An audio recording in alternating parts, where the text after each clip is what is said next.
Good evening and welcome to another edition of Northshire Live. For those of you who don't know me, I am Rachel Person. I'm the event manager for Northshire Bookstore in Saratoga Springs, New York. And I am here, as I so often am these days, with my wonderful friend and colleague, Dafydd, the event manager for Northshire Bookstore in Manchester, Vermont. Before we get started with Dafydd introducing our guest authors this evening, a couple of very quick notes. First of all, you may have noticed as you came in that this meeting is being recorded for future broadcast on Northshire's YouTube channel. However, fear not, if you have your camera on, we have the settings arranged so that it is only recording those of us who are unmuted and speaking. So you will not be picked up and you will not be part of that YouTube recording. You don't need to worry about that. In light of that, please use the chat to ask any questions that you have. You can post your questions at any point throughout the evening, and we will save them up and we will ask them for you at the end of the night. And then last of all, before I turn things over to Dafydd for the introductions, a note of thanks. We really appreciate your continued support through this year. It's been pretty rough and Northshire still exists because of all of you. So we're very, very grateful for that. Thank you so much. And Dafydd, why don't you introduce our guest tonight? Thanks so much, Rachel. I've really been looking forward to this event. It's my great pleasure to welcome to Northshire Genevieve Plunkett for the launch of her debut book, Prepare Her. Genevieve is the recipient of an O. Henry Award. Her work has also appeared in the best small fictions and journals such as the New England Review, the Southern Review, Crazy Horse, Colorado Review, and Willow Springs. Her stories have been called dark little masterpieces full of grim brilliance. While Megan Mayhew Bergman said Prepare Her is elegant, original, and moving with the lyrical brilliance and bite of Sylvia Plath. And we are very lucky to be joined by Kimberly King Parsons, author of the Northshire staff favorite Blacklight, which was longlisted for both the 2019 National Book Award and the Story Prize. She's a recipient of fellowships from Yaddo and elsewhere. Northshire bookseller Joe said that Blacklight explores the underbelly of Texas, an exciting, bold new voice in fiction. Her sparse descriptions and intimate details conjure characters that are disarming and strange, yet recognizable, distinct, and brilliantly fleshed out. Please join me in welcoming to Northshire Bookstore, Kimberly King Parsons. So Genevieve, why don't you tell us a little bit about Prepare Her? Okay, thank you so much. Thank you for that introduction. Prepare Her is, well, it's kind of the last 10 years of my writing life. I think one of these, my oldest story in here was written 11 to 12 years ago, and the most recent one was written maybe 2 years ago or a year and a half ago. And they mostly all take place in Vermont. And I'm just going to start by reading from one of the stories. I'm only going to read for 5 minutes, so it's only going to be the first 5 minutes of this story. And I've chosen this story, it's called Your Next Breath, very selfishly because it's the most recent story for me. It's the newest one, so it's the one that I haven't heard in my head over and over again the most. And all you need to know about it is that it's about a woman named Kitty who finds out that her ex-boyfriend Danny has murdered someone. So I will start now. Your next breath. Kitty heard that the woman's body had been found in a state of decomposition. She knew that this meant that it was awful, too awful to describe to the public. It would have seemed sadistic to do so in even the coldest, most clinical terms, like explaining to a small child the manner in which their dog had died. And don't worry, kids, this is kid safe. Okay, I see you guys. She knew that it must have been the kind of sight that her father would have seen during his years as a detective, the kind of atrocity that he must have carried home with him, she imagined, stuck to the inside of his head like smoke damage on the ceiling above their stove. Her father was always promising to have the ceiling fixed or to have it looked at, which sounded hopeful and vague enough for Kitty's mother, who was probably too tired to care much about looking at, too much about it as long as it was out of her hands. It's being looked at was a phrase that people could live on for a long time. There are so many ways of being delicate with reality. A state of decomposition did not really tell you anything, but you felt comforted in knowing that you had been told all that you had ought to have been told. You were given a sense that someone else, some other person of qualified constitution, was handling the psychological aftermath.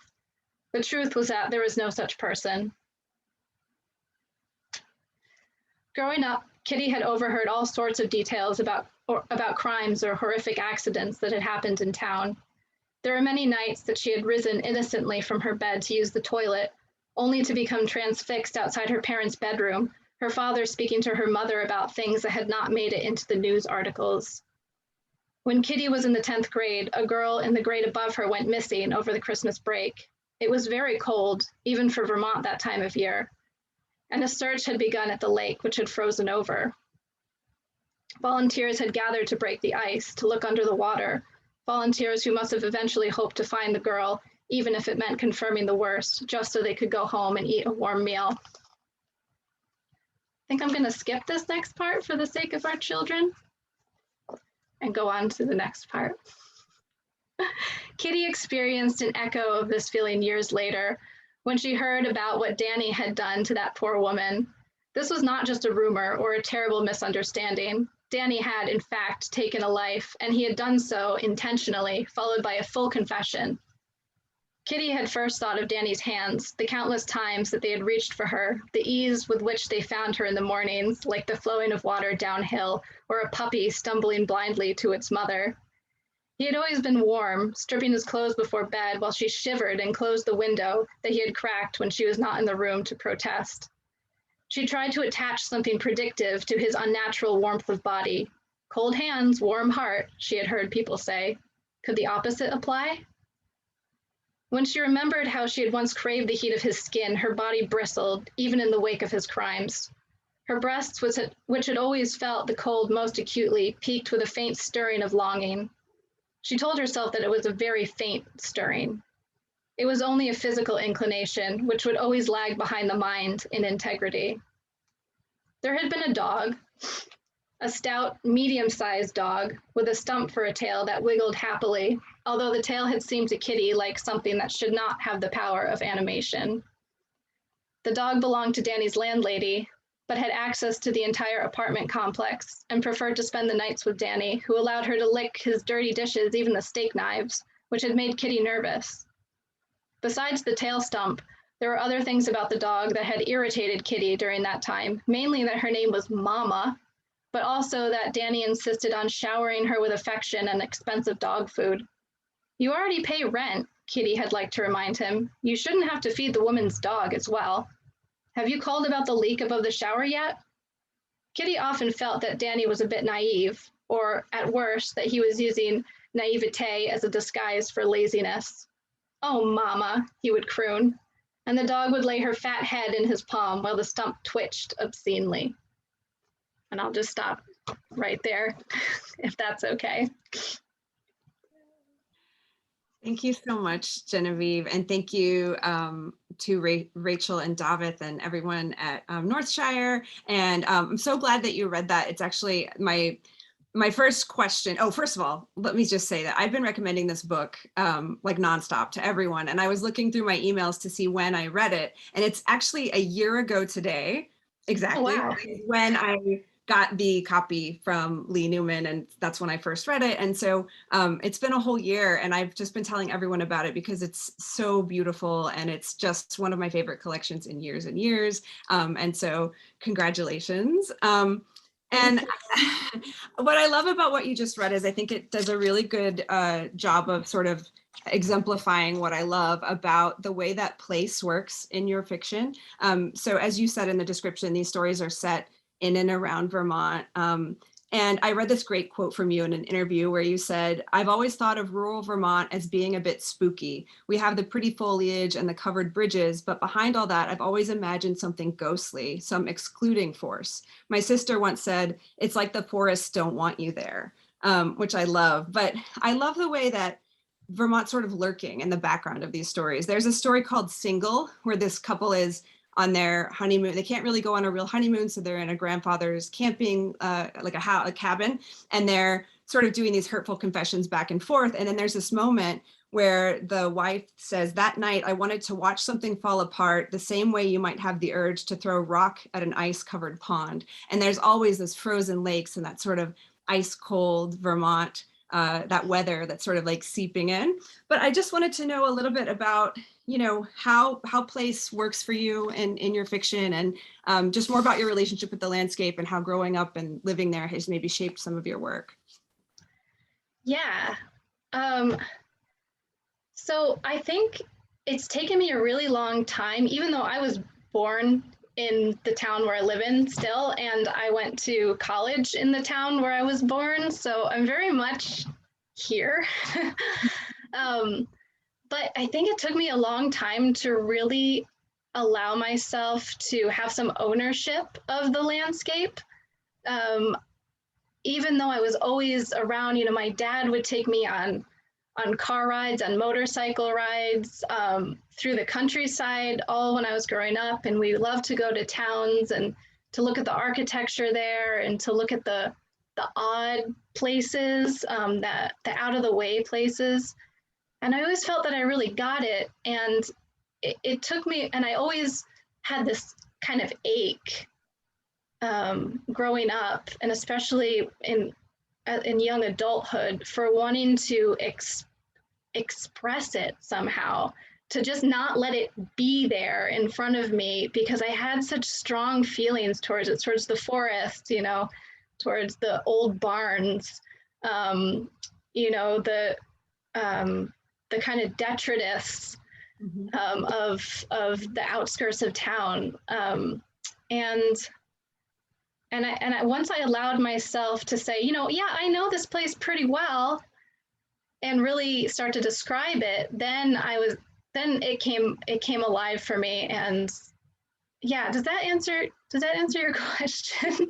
Yeah, no, I love this idea of ownership. I think it's interesting too, because I felt the same. So my collection set in Texas, in and around Texas, and I had the same sort of feeling where I felt for a long time I wanted to write about anywhere else. In fact, I wrote all these ridiculous stories about like a fire in California, and I had never been to California ever. And it just seemed more exotic or interesting to me. And I felt like, who wants to hear about where I'm from? And then as soon as I, you know, sort of leaned into the idea of like, well, maybe people are interested in this place, or maybe I don't have to disguise it. I think it's, you know, it can be nerve-wracking to write about a place because there are people who live there, and it depends on what your characters, you know, I feel like in my book, some of the characters don't particularly like the little towns that they live in. And so it can be a little tricky.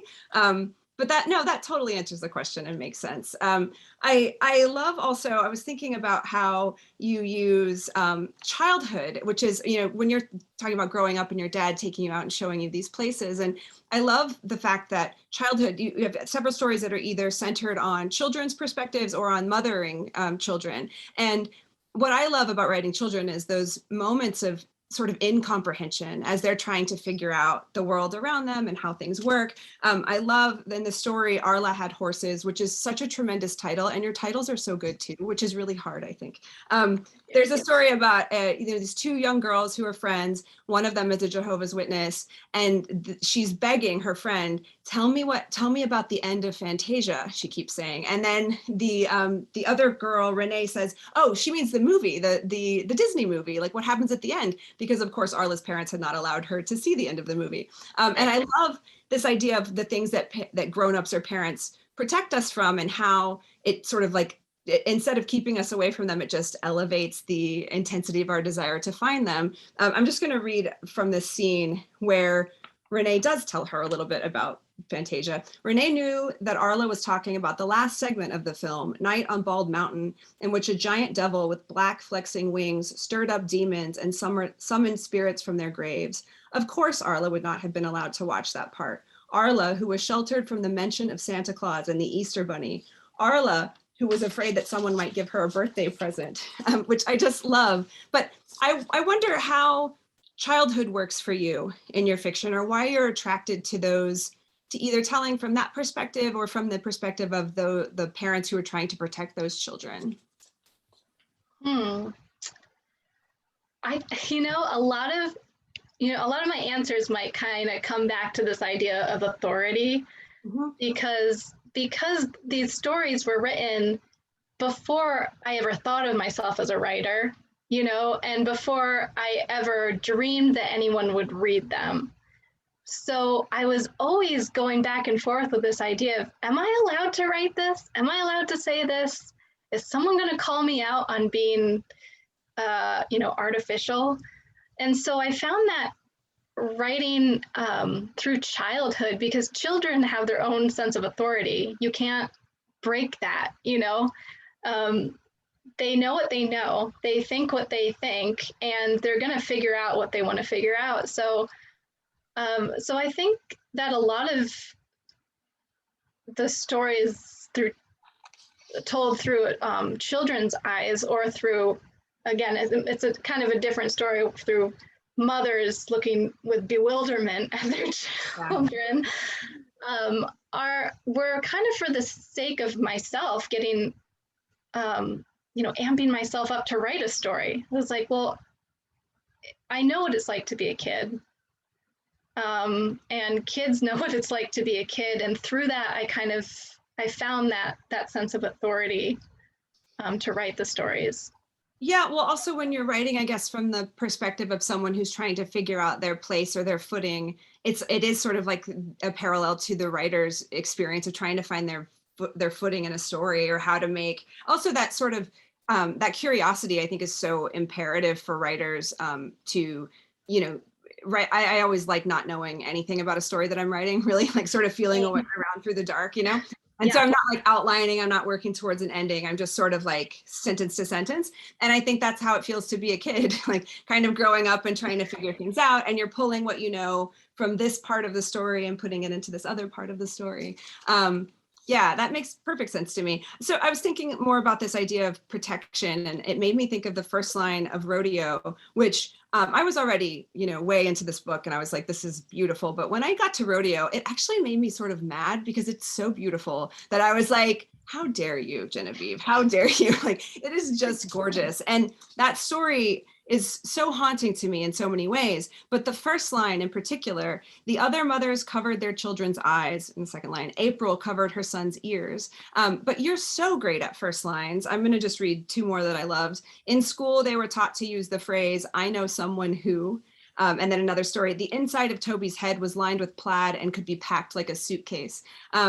But one of my mentors called the first line of a story the attack line. And my friend Mitchell Jackson and I were talking about how that kind of sets up a sort of an adversarial position between the writer and the reader, like, this is my attack at you. And then somebody else has called it like the line of like you're trying to romance the reader. And we're like, well, that's not right either. But I was wondering what you think of that first line. Like, how does that first line, do you write in sort of chronological order where you're moving from like line one, and how close, I guess it's sort of two questions. How close is that first line that we see in these finished stories to the first line that you wrote in the first draft? Or is it something that you're sort of constantly revising and polishing? I think most of the first lines came out as the first line. Yeah. Sometimes and I'm really trying to remember, because the Rodeo, I was writing in I used to work, I don't have an MFA, but I used to work in the office of an MFA program at Bennington College. And so I was still an undergrad at that time. And I remember writing Rodeo in the cafeteria while the MFA students were there, like talking, and I just getting excited kind of as the outsider off their vibe, and writing that story. But I do remember the first line came out as the first line. There are a couple of times where I will do a bunch of junk writing until I reach what I know is the first line. But that's funny. I'm really flattered to hear you say that, because I think I'm always struggling with the last line, and kind of just leave the first line, oh, we got that over with. And the last line is always the one that surprises me, where I'll be writing along thinking I have 5 pages to go. And then I'm like, oh, no, I don't. That's it. Yeah. I love that feeling. It starts to sound very like woo-woo when you start talking about like being in like a trance state or like a fugue state and these things come. But I really feel like if you allow that safety net of an outline or whatever to be gone, which you can do for short stories, for the short story form, because it's a smaller amount of space. I don't think you can do it for a novel. It becomes so much harder. We can talk about that later because I have a question for you about what you're working on next. But yeah, there's something, I think when you take away the safety net, you allow those surprises to happen, and those moments really do sort of surprise you, the writer, just as much. Like you have no idea where they come from almost, which is sort of fascinating. If I could say something about what I read, your next breath, there's that moment where the dog comes in, and that is one of those moments for me where I'm in a cafe and I'm writing this by hand, and suddenly I just get this image of this stumpy tail, and I'm like, why is this here? This has nothing to do with my story, but since that was my most recent story, I kind of learned by then to listen to those things, as weird as they are. So I just started writing that dog in, and it ended up really working for me and helping me figure out, the whole character of Danny and everything. But yeah, it's a little woo-woo. But it's like you just have to trust yourself, I think, and to trust that sometimes I say that sometimes your brain is smarter than you are, or like your brain or heart or whatever it is that's the engine of the story, it knows things that you don't necessarily know. And then later when you get to the end, you're like, of course there was a dog, of course there was a tail, like it makes perfect sense. But yeah, if someone was asking you, you wouldn't have necessarily known that it was going in that direction. I wanted to talk a little bit about the editorial process. Like, I know that you were lucky enough to work with Lee Newman, who is a brilliant editor, but also a genius writer who has a beautiful collection of stories coming out, I believe next year. And I wanted to just know sort of what working with Lee was like, and how different are these stories from what you submitted the first time to her, when you first submitted them, or what some of that discovery process was like? It was magical. I'm one of those writers that is not very sentimental about my work, and I really enjoy working with editors. Sometimes to a fault, because I have to remember to stand up for the lines that I really love. But Lee, she just came in and she understood it all with just one kind of, it seemed like one swoop. I'm sure she read the thing and thought about it, but she'll call me and because she'd rather talk to me about it, which I also love. And we did make a lot of changes, and that was thrilling for me because I had seen a lot of these stories appear in print in literary magazines, and working with the editors then was also thrilling. I mean, I love being edited. It makes me feel heard, even if they're saying this is not good. Like, please never do this again. That's fine. And so she really, I know she was connecting with the stories on an emotional level, and I really trusted her from the beginning. So yeah, a lot of these stories have been tweaked, have been made better by her, and I'm really grateful for that. And I also like that they have a life before too. Mm-hmm. I don't know. I get excited. I'm such a nerd. No, I love that. I love being edited too. I think some people really hate it. And for me, it's like, you're in this alone so much. You spend years being just you in this story that you're not even sure if it holds up or makes sense. And then to have somebody in it with you, especially, someone calling you on the phone and saying, what if this character did this? And you're like, wow, they're thinking about this. They're in this world with me now. Like, I've pulled them into this space, which is amazing. And I also just love, I think, some editors aren't writers, and they're amazing editors anyway, but I feel like it's also something special to be like, this is someone who knows how to write short stories as well. And like, yeah. It's like, that's a really, really cool experience overall. I love being edited too. I just have the words David Bowie written here as my next question, which is sort of a strange thing to say, but I know that you have a background, I don't know exactly what it is, maybe you can tell me, in music. I know that at one point in your life you wanted to be a singer, and so did I, and that we both love David Bowie and glitter rock and maybe weird pop music. And there's such musicality to your sentences that it's not at all surprising to me that music play some role in this, but I would love to talk a little bit about just music in general, how it plays into your writing fiction. Yeah. Oh, do you play an instrument? I do. Well, poorly. I have an omnichord, which is like, I don't know if it's like it's basically like an electric harpsichord. And so you can just cool. push the chords. It's great because you don't actually have to have any ability. You just have to know, I have perfect pitch. Like I can tell you what note I'm hearing, but that's kind of it. And so it's like a really convenient thing to just play chords on. So I do that a lot, but I sort of just like screw around on it. I'm by no means like a professional musician. I used to be in bands when I was a young person, but yeah, what about you? You play an instrument? Yeah, I play, right now I just mainly play electric guitar in a band. It's a 2-piece band, just me and my boyfriend. My boyfriend plays drums.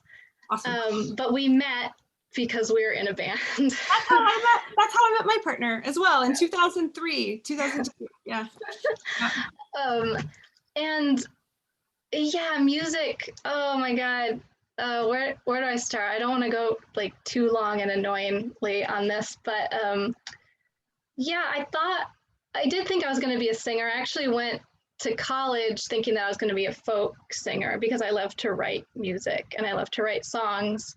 And again, it had to do with here I can write these lyrics and you don't have to know what they mean, but I can sing them so loud and play them, make so much noise and you can feel what it means, but I don't have to be perfect. But David Bowie, oh my goodness. So I grew up, where is she? Oh, Ava's here. Yeah, so my sister and I, we grew up listening to a lot of David Bowie on my dad's record player.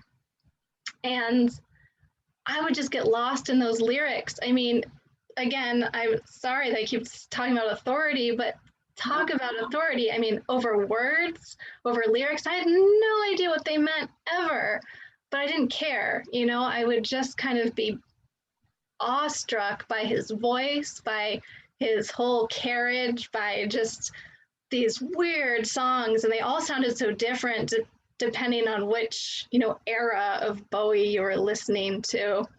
And so I think it really, really got deep, like into my bones when I was growing up. And I think this is an anecdote that I've told before, but at some point when I was a little girl, someone was asking me about religion and what religion my family was. And I just kind of said, well, I don't really know. We don't go to church, but we listen to a lot of David Bowie.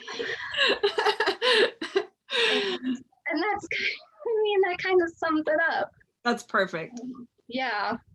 I think there's something about that weirdness, right? That like shifting ground, like as soon as you think you figured out who David Bowie is, then it's like, well, the next track is different from that track, or the next record is totally different from the one you just heard. And also that willingness to experiment and that's actually sort of what I love about short story collections in general, is this idea of trying on a dozen different voices. And I was saying this to someone recently, like with a novel, you pick one storyline, and if somebody's like, oh, I hate books about, teenagers, then you're like, well, then I guess this one's not for you. And if you have a short story collection where you're like, I have one story that's about teenagers, but I have this other story about whatever, you can do so much, you can cover so much different types of ground. And I always think of a short story, the order of it, as a mixtape, like where you're trying to put the tracks together to sort of create a feeling or a vibe. And I wondered how you arranged the stories in Prepare Her. So I have to give most of the credit to Lee for this. I think when I had a lot of help at first from my agent, Reiko, and she and I really thought about it. And so I kind of deferred to her at first, and much of that order stayed. But then with Lee, we took out some stories and we replaced some newer stories. And I'm really trying to go back. I think a lot of it was, to be quite frank, there are a lot of stories where the wife is not happy with her husband. In this collection. And so we kind of looked at them and we're like, well, we don't want the reader to read this one story where the woman leaves her husband because she's not happy with him, and then go right into the next story where the woman leaves her husband because she's not happy with him. Because if they don't like this, 3 stories in, they're going to put it down, when really they're not all about that. So a lot of it had to do with just mixing up the theme, which, yes, is very much like a mixtape. And some of the stories have a little bit of like a weird kind of, I don't know how you would put it, like questioning of reality, I guess. And so we kind of wanted to make those stand out and not all blend together, like one, I think Toby like dissociates, sees his doppelganger, and then the other, this girl thinks that Medusa's head is hidden in her father's house. So we didn't want all those things happening at once so that people would, right. Yeah. I did something similar where I thought, well, it's funny because at the time I was like, well, we'll start with the like most affable narrator. And then later people were like, that first narrator, like in Goodreads or whatever, people were like, that first narrator was the worst. And you're like, well, that was the best I had. I'm sorry. But also I think there's something to be said about starting with the most, I was just had an event with Chris Stuck, a writer last week, who the very first story is really confrontational. And there's something very like interesting about that too. This idea of going in really boldly and just being like, if you don't like this, then put it down. Like, this is me. But I think there's still that idea of like thinking about the reader or wondering how they're going to, and also plenty of people are monsters who don't read short story collections in order, And so then you don't even know what they're doing. Or my friend Chad is great. He's always like, oh, I just read the shortest story first to see if I like it, to see if I like the collection at all. And then I'll just know. But I've heard people read them in reverse chronological order, or so you never know. I did want to talk a little bit about, I know you're working on a novel, or maybe you're finished with your novel, but I wanted to talk a little bit about sort of how the process was different for writing the novel. Tell us about the novel, what you can, and then also talk about how maybe the process of writing and arranging a short story collection is different or the same to that process of writing a novel. Okay. You're assuming I remember writing this novel. I wrote it the most, so my novel, which is called In the Lobby of the Dream Hotel, is, to me, it's finished, although I'm waiting for my last edits. And I think maybe I'm being overly optimistic and thinking that it won't be that hard. But the first edits weren't too hard, so it's there, it's complete. I know what it's going to look like for the most part. And, I sold the novel before I finished it. I had maybe, I don't know how many chapters, a couple of chapters, 3, 4, 6. And so I didn't know how it was going to end. So there's like a tremendous amount of pressure. But I found that, and I struggled a lot thinking, oh, I have no idea what I'm doing. Oh, sure I do. Oh, I don't. But I found that, and this goes back to what we were talking about in the beginning, that needing to be surprised by what you're writing, that as long as I was like letting myself be surprised with what was happening in the novel, that I would get there, and I did. I did not know the last line of the novel or where it would end up until I got there. And you want me to explain the novel a little bit? Whatever you want to do, yeah, or at least maybe just talk, like, how was it different from writing had you written a novel before? Like, I sold a novel based on 0 chapters and had to just pretend that I knew how to do that. And it since now it exists at this point, thank God. But how was did it feel like writing a long short story to you? Mine did not, but I wasn't sure if it, or was it just like fundamentally different for you? At first, because a lot of the chapters were shaped like short stories, where they kind of jumped around in time. It's very non-linear. And so I thought I could trick myself into writing a novel by doing it this way, by having each chapter have a title and almost having it stand alone. And that worked at first. and it kept going, but I found that I just got into, like, I felt kind of the heart of the beast as I kept going. And my characters, who a lot of them, you know, were very much based on my own life, became, instead of the people who they were based on, became themselves halfway through to me. And I saw them in my mind as completely made up characters. And then it became really exciting, because sometimes they would do things that I thought I wanted them to do, and they wouldn't do it. Mm-hmm. And I don't know if any non-writer is looking at me like, yeah, sure, okay. I'm serious, you know, they started making their own decisions, and it ended in a way that surprised me and satisfied me. Yeah, in a way that was like a short story, but, you know, times 1,000, I guess. Yeah, no, I love that. That makes perfect sense to me. I'm glad. Well, I feel like it's almost like a seance. It's like holding a seance and like waiting for something to tell you what's supposed to happen. And I love that. I do that too. I feel like where you start off, maybe a character has a line of dialogue that's from someone in your life, and you kind of assign them to that person. And then really quickly you're like, oh, this isn't them at all. And then you can, as soon as you can divorce yourself from that reality, I feel like that's when the good stuff starts to happen.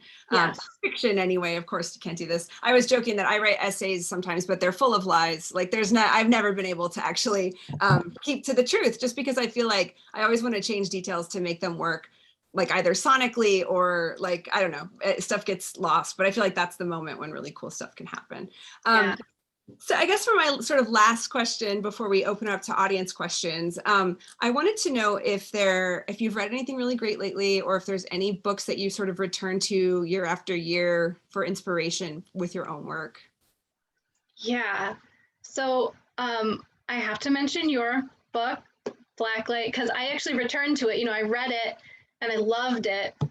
And I was so, you know, starstruck when I realized that I could then email you. I loved it. But I do go back to it because you do things in your stories that that make me angry in that way. We're both furious with each other. I'm furious with you because with your stories, you do all the things that I want to do, which is like when I'm reading it, I can feel it between my toes, and I can feel like it like sand in my teeth, and I can smell everything, and in a good way. I know this sounds weird, but just you have these micro interactions that happen between your characters that that are so realistic and make me think that you're pretty much a genius to be able to just slow down and say, okay, I'm sorry. No, don't go on. No, I'm just kidding. No, thank you. And all I want to say is, because we're talking about writing through kids' eyes, and one of my favorite stories, which I emailed you about, was Fiddlebacks. And because it's full of kid wisdom, it's full of, you even use the word kid dirt, because the poor mother is trying to like clean up after these kids, and there are bugs, and they're going out looking for bugs, and yeah, they it's so alive for me. So there's Blacklight by Kimberly King Parsons. I am reading right now Pieces by Helen Oyeyemi, who I really love her, and her book Mr. Fox helped me a lot in giving myself permission to write a novel that kind of went in different realms from which I was comfortable writing in. So I'm really excited to finish that book by her. Her newest one, Pieces. When I feel stuck, I go back to Alice Munro. Oh, same. She's incredible. Yeah. And again, it's like whole worlds, whole entire complete worlds. Yeah. Yeah. And because what she does for me is she's able to create worlds and to give you the impression of what she's writing about at the same time. So she doesn't tell you what brand of shirt the person's wearing or what color hair they have or what make of car. She gives you an impression. She says, oh, you saw the scars on the houses from where there used to be porches. And that's all she says. And you're like, I know what street that is. Exactly. You know? Yeah. So I go back to her all the time too. Same. Awesome. Well, thank you. It means so much for you to say that about Blacklight as well. Thank you so much. It's always still weird to me that people actually read the book that you wrote. And so that's nice. Thank you. And so I guess now we can open it up to some audience questions. Sure thing. Thank you both so much. Tell me, there was, I found it very interesting talking about how you sort of found the first lines by working, and that sort of made me think, how do you know when a story is done? Genevieve, you go first. That's a really good question. I'm not making faces because it's not a good question. I'm making faces because, yeah, I think it's really an intuitive thing. I think that I start a story with a very fuzzy, a very fuzzy idea of where it might go, but I always kind of try not to look at it too closely.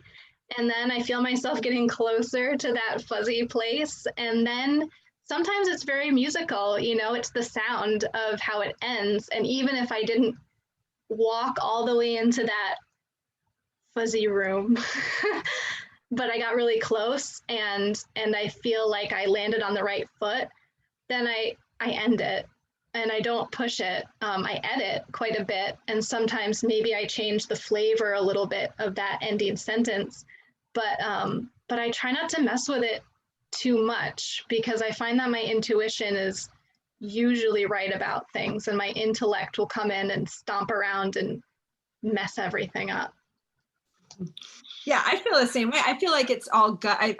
This is never helpful to my students when I say the first line is all gut and the last line is all gut, but that's how I feel. I feel like, and I also feel like sometimes, and with my editor, Margot Weissman, with Blacklight, we would have moments where she would say, I'm not sure that this ends here. And I would be like, no, this definitely ends here. This is the last line, but maybe I haven't deserved it yet. Like maybe I need to tweak something somewhere else in the middle along the way to get us here. But the ending is, like you were saying before, you know, with that you get to that line and you're like, oh, I guess this is the end. Like I thought I was going to keep going for 3 more pages. I feel like it's just like a feeling that tells you this is the place where you need to stop talking.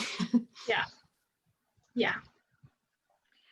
So audience, please type any questions that you have in the chat. But meanwhile, Genevieve, I also have a question for you.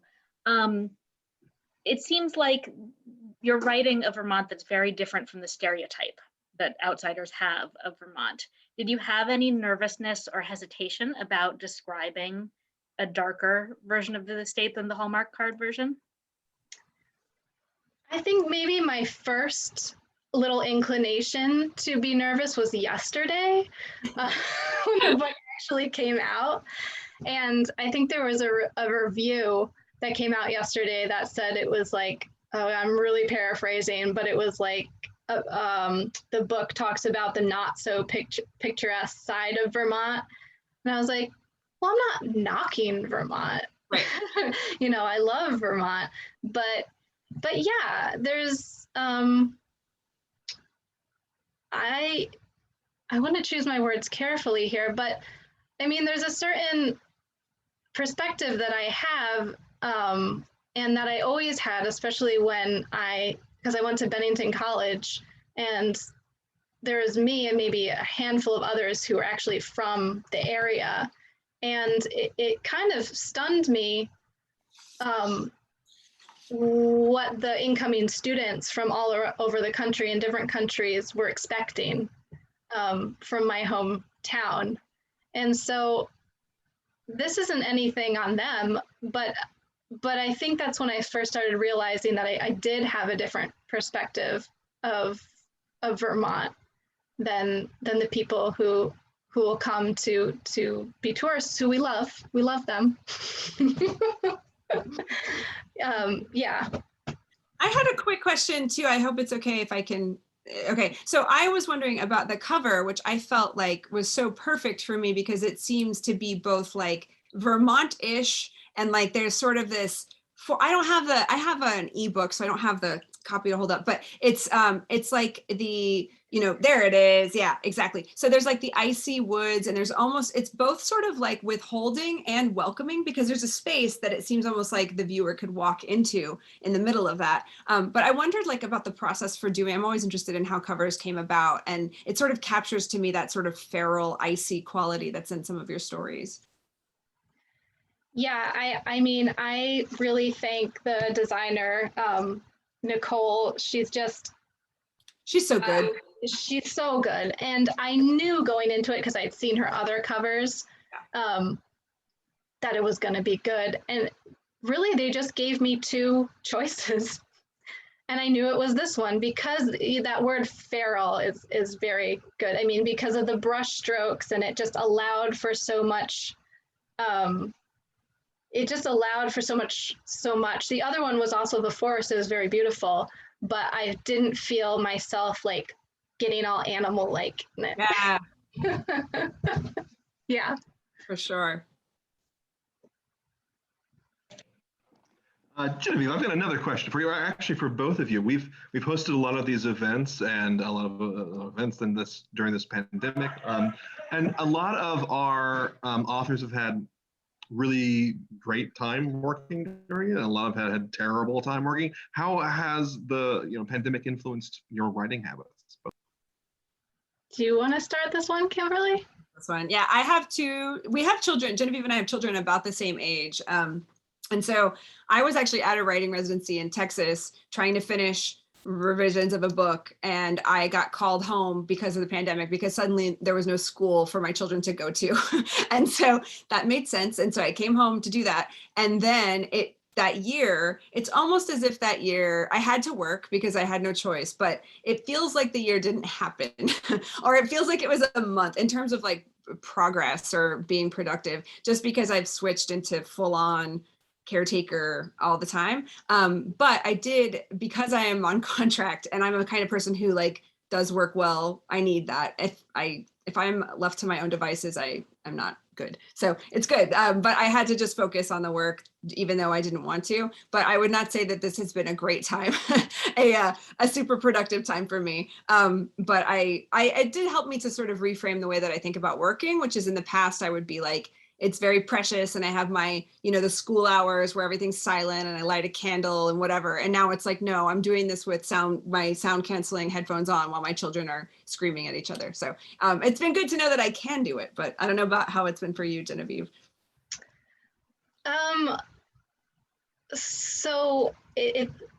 So the pandemic, of course, I was working at a hostess in a restaurant.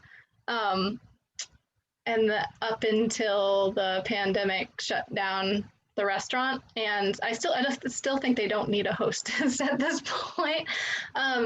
So that aligned beautifully actually with the book deal, because suddenly I had something ahead of me that was bright and wonderful, and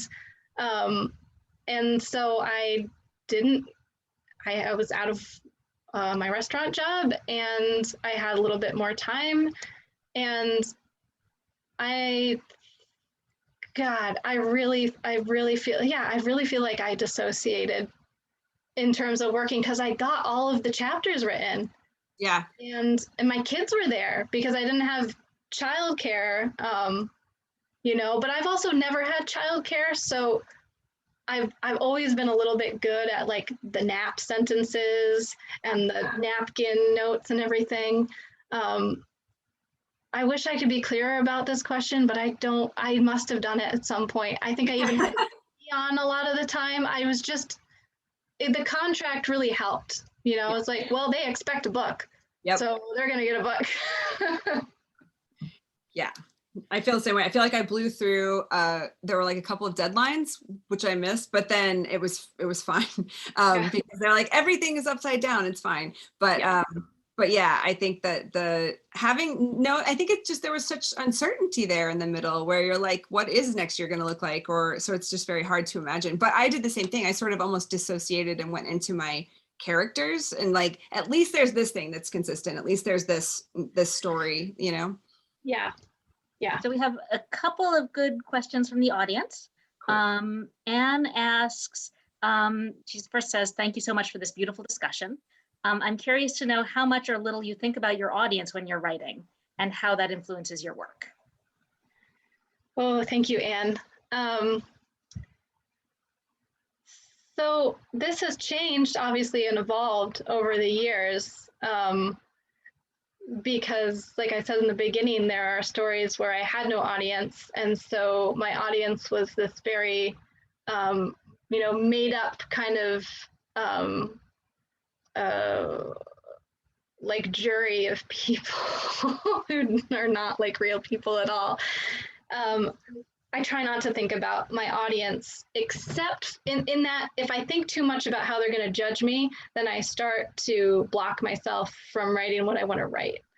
If I start thinking about who I'm going to make angry, then I can't write. But what I do think about in terms of audience is if I'm bored with what I'm writing, then my audience is going to be bored. And I try never to prove to my audience how smart I am in my writing. I really want to connect with them on an emotional and empathetic level instead of let me show you my lofty ideas. So if I catch myself doing that, then I think about my audience. They're not going to listen to that. So I think very fondly of my made up audience, but they're always made up because if I'm thinking, about you and what you're going to say to me, then when you read it, I might chuckle, but I also might get scared. So yeah. I think we've got time for one more question, and it's from Meg. She says, hi, Genevieve. I was wondering if there's any technical aspect of writing you're either trying to improve or that you just say fuck it toward. And conversely, what technical aspect do you think you usually nail?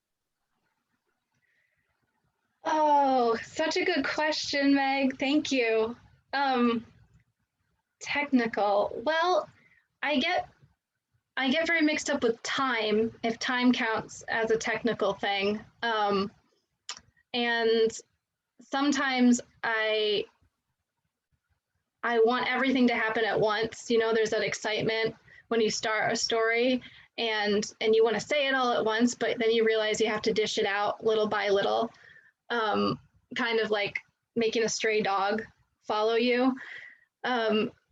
So I think the technical aspect, actually, I might change my mind a little bit. I think what I'm trying to improve is to expand the ways that I structure my sentences, or the ways that I jump in and interrupt myself, or the ways that I shape a more complex thought. Because sometimes, especially now that I'm actually writing my second novel, I go back and look at the chapters and I'm thinking, I don't want to sound too much like myself all the time. I want to really kind of change it up. And so I'm trying to read and absorb as many different voices as possible to try to figure that out. You're trying to David Bowie it a little bit. I'm trying to, yes, I'm trying to put on different costumes, and because sometimes he's very like Cockney in his like early, and then his voice changes and he's very 80s and he's got like the golden hair, and thank you, Kimberly. I'm gonna think about that when I write, for sure. Well, what a wonderful evening. Genevieve, Kimberly, thank you both so much. The book is Prepare Her. You can order it at the link in the chat from Northshire. And thank you all so much for joining us tonight. Thank you so much. Thank you. Can I say one thing really quickly, just super quickly? So Genevieve said in an interview about Marilyn Robinson's Housekeeping that it was the kind of writing that rearranges your brain, like learning a new language. And that's exactly the way I feel about Prepare Her. And I just wanted to say thank you so much for writing this beautiful book, and thank you to Northshire and everyone. And Thank you so much. That's wonderful. And it was wonderful to meet you. Everybody, I'm meeting her for the first time. You have sat in on a first date right now. So thank you. Thank you so much. Congratulations again. Thank you. Thank you both and have a great night, everybody.